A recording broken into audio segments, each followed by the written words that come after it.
Birds. Whoa. This is the captain.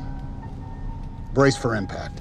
John had just taken off when his plane was suddenly struck by a flock of birds. Both engines caught fire and shut down.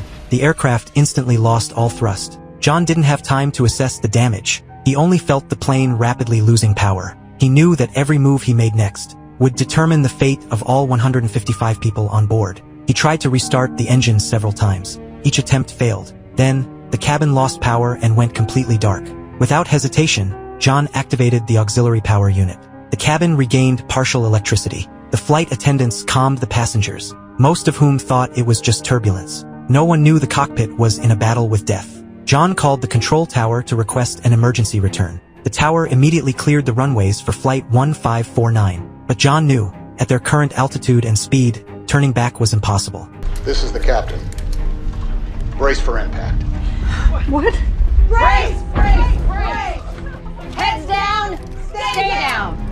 Brace! Brace! Brace! Heads down! Stay down! The tower offered several alternate landing strips, but with 42 years of flying experience, he had made up his mind. We're landing in the Hudson.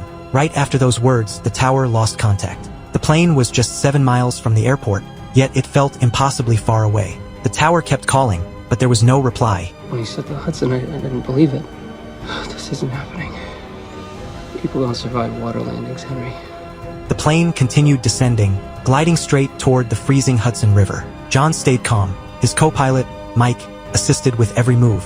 In the cabin, some passengers were praying, while others quietly wrote final messages. At the last moment, John adjusted the plane's angle.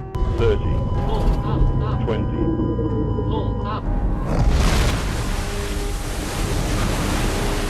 They hit the river with incredible precision.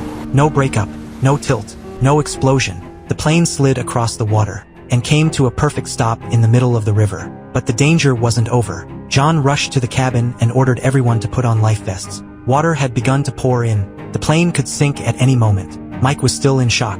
The crew quickly began evacuation. Front doors opened, life rafts deployed, emergency exits were used, and passengers stood on the freezing wings. Some jumped into the river trying to swim to shore, forgetting it was midwinter. Temperatures were below freezing.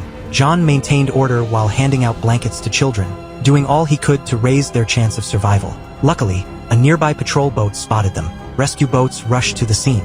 All passengers were brought aboard safely, even those who had jumped into the river. After confirming everyone had evacuated, John risked going to the rear of the plane to check every seat for any remaining passengers. Only after confirming no one was left, he returned to the cockpit